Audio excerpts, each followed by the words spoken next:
Are you staring at this strange plastic tube, wondering if you're truly unlocking its full potential? The AeroPress is a modern classic, beloved by coffee fanatics worldwide, but it's easy to get a cup that's just okay. What if I told you that in the next few minutes, you can learn a foolproof barista method that guarantees a perfectly extracted, incredibly smooth cup every single time? The secret to upgrading your AeroPress game isn't complicated, it's about precision. Before we even start, let's talk coffee to water ratio, because this is where the magic begins. For a bright, fruity, light roast coffee, you'll want to use exactly 11 grams. If you're using a richer, more chocolatey medium roast, bump that up to 12 grams.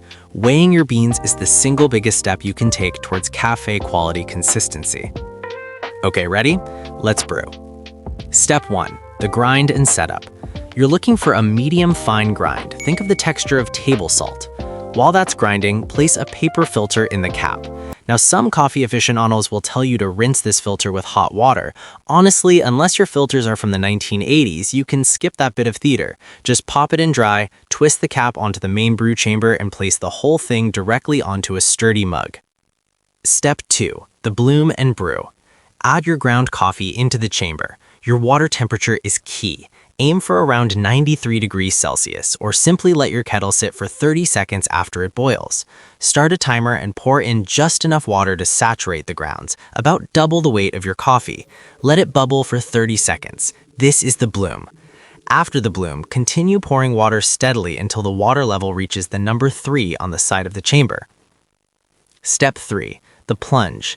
Insert the plunger just enough to create a seal. We're aiming for a total brew time of around 90 seconds. When your timer hits the mark, begin to press the plunger down with gentle, steady pressure. This should take about 30 seconds. Now listen closely. As soon as you hear a hissing sound, stop plunging. That last little bit contains bitter compounds you don't want in your cup. And there you have it, a beautiful, concentrated shot of perfectly extracted coffee. You can enjoy it as is or top it up with hot water to create a stunning Americano. No bitterness, no weakness, just the full, complex flavor of your favorite beans.